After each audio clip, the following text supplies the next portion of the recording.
I don't think this is mine. I don't think this is about me. This is about the person. And even if it's a direct assault to you, it still is telling us something about them. So for me, what that does is it invokes my compassion. It invokes my compassion. Even if somebody was to cuss at me and tell me I was the nastiest, blah, blah, blah, blah, blah, in the world, all I can do with that is check in and say, is that true? And if I say, well, maybe a little piece of that's true, then I can go heal that. If I say, no, I don't think that's true. Why is this, what's going on with this person? I don't have to know their story. I can just evoke compassion. I don't need to take it personal. Because once I've taken it personal, now what do I do? What do we do when we take it personal? Oh, I can't believe you said that. Now we're like, dare you, fight. Right? And let me tell you everything about you while you're right? So taking it personal doesn't work. It just doesn't work. I didn't say it was easy to do it differently, but it's important to do it differently. The second one that intertwines with it, or actually it's his third one, but the two I'm pointing out today, don't make assumptions. That's my favorite. Don't make assumptions. And that's exactly what we do. In our human relationships, we assume all the time why somebody said or did what they said or did. Dennis and I have a great agreement about this, working together here. The agreement is ask. Don't we? Ask. There's sometimes I may say something that maybe, we've had this experience, and Dennis goes, I have no idea what you just said, and did you mean to say blah, blah, blah? Oh no, that's not what I meant to say at all. Please let me clarify. I would rather have somebody come to me and say, let me clarify, rather than you assuming that what I meant was something really mean. Ask. Check it out is the do. So don't make assumptions. Do check it out. Ask. When you said such and such, were you meaning such and such? The person just says, yeah, I meant to call you an SOB. Then you're clear. Don't take it personal.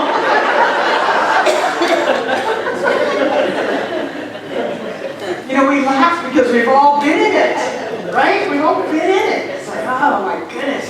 It's so much healthier, and sometimes it requires breathe, please. I know when it's me, it's like, I don't know what that meant. I either have the option right now to assume what I think it meant or to just ask. But to take that space and go, you know, they say count to 10, count to whatever you need to count to before you go in and check it out. Because if you go in and check it out and say, did you mean to get in my face? One of my sayings is, say whatever you need to say with as much love as you can.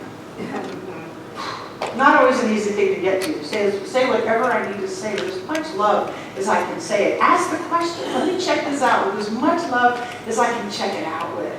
It's so much cleaner and so much healthier. So don't take anything personal. Do remember it's more about this person, i.e. compassion for them. And don't make assumptions, so do check it out. Huge, huge, huge, huge. Those are one key wrapped up into two. The next one, accepting people as they are. We tell the children every single week, and we accept you just the way you are. If they can have that ingrained now, and then give that to their friends and their lovers and their family as they grow up, they've got a head start. It's not an easy thing to do necessarily, but accepting people as they are. Ernest Holmes says this about it. In The Living Science of Mind, he says, we must be with others, we must enjoy them and act with them without in any way seeking to control their actions. The very next sentence, he says, this is not always easy to do. There's his sense of humor. There's his sense of humor, at least. It's not always easy to do. We must be with people, we must enjoy them, we must act or work with them, we might say, but we must do so without seeking to control their actions. That's a big one. No. Excuse me, Joe. Yeah, not always easy to do, but it's a big one. To be able to be with somebody and say, I accept that this is who you are. Who am I to say that you need to change? My only thing to do at that point, and believe me, I tried. like everybody in this room, I'm sure, to change other people. Oh, if I just love this person enough, they'll change. Oh, if I just do such and such, if I just pray hard enough, they'll change.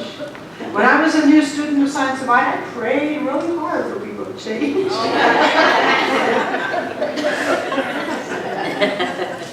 Carol spoke of it. It's a mirror. It's just a mirror. When I finally realized, oh, yeah, that's me. So if you have that feeling, oh, so-and-so really needs to hear this talk, before you go tell them that, check out. If it's you, that needs to hear this talk. Sometimes it is good to tell other people. Tell them to go on to YouTube and listen to the talk. But accepting other people is another key. It's really huge. Clear communication. Clear expectation. What is it that I would like to have happen with you? That doesn't mean I get to have everything my way. It means here's what I would like to see happen. Let me be as clear as I possibly can with this. I have a very cute reading for you to make this not feel heavy. In the Science of Mind magazine, there's this column called Murphy's Dogma. Pause with perspective. P-A-W-S. And this is written by Murphy, the human whisperer. Murphy is the dog of Reverend Bob Luckett. So this is Murphy, the human whisperer, talking to us. Murphy says, Red, my Doberman friend, just finished obedience school. Red's people thought that he was not trainable. The obedience teacher thought otherwise. It was clear Red loved doing whatever was asked of him. When the class was over, the teacher took Red's person aside and said, some people think they're a good leader because they love their dog. They think being clear and direct about what they want is aggressive. Please, you know where to apply this to your human relationships, right? They think being clear and direct about what they want is aggressive. A dog can't figure out what you want unless you tell him what you want in a way he can understand it. Let's skip a little part. Don't love him to get him to love you. Love is unconditional acceptance of him, of his gifts and his limitations. A good relationship has clear rules. For us humans, I'm going to say guidelines, agreements. A good relationship has clear agreements that can be understood and followed. That doesn't mean you won't make mistakes. Each of us must learn how to lead and how to follow. Good relationships are demanding, and they fail when what is expected is not clear or achievable. Red came home a very happy dog. In human relationships, people take turns leading and following. I think what the dog teacher said applies to all relationships, large and small. Now, back to my bone. Isn't it cute? That's so cute. So many things, accepting people the way they are, clear communication, really good keys. Say what you need to say with as much love as you can. But if you haven't told somebody in a relationship, any relationship, what it is you'd like to see happen in that relationship, they can't read your mind. That's a myth in and of itself. Oh, if the person just loved me enough, they know exactly what I want. No. You know, we can feel when people aren't in agreement. You can feel it, but yet we still need to speak it. It's really, really helpful to speak it. All right, there's another key. Are you still with me? Don't take it personal. Don't make assumptions. Accept people the way they are. Clear guidelines and communication. Here's one more key. I say this sometimes in weddings, and I say this often in counseling. Take your focus off of who's right and put it on what works.